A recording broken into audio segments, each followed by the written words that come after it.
In the late 1800s, most inventors were men, but one woman quietly changed kitchens forever. Her name was Josephine Cochrane, a socialite and an inventor. She hated seeing her fine china break when servants washed it.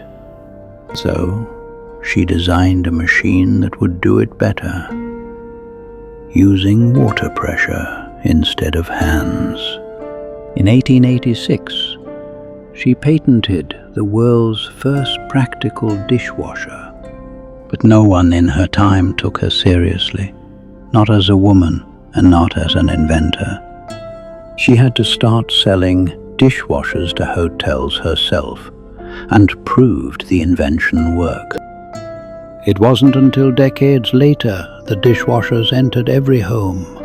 Josephine Cochrane died in 1913, never seeing how big her invention would become.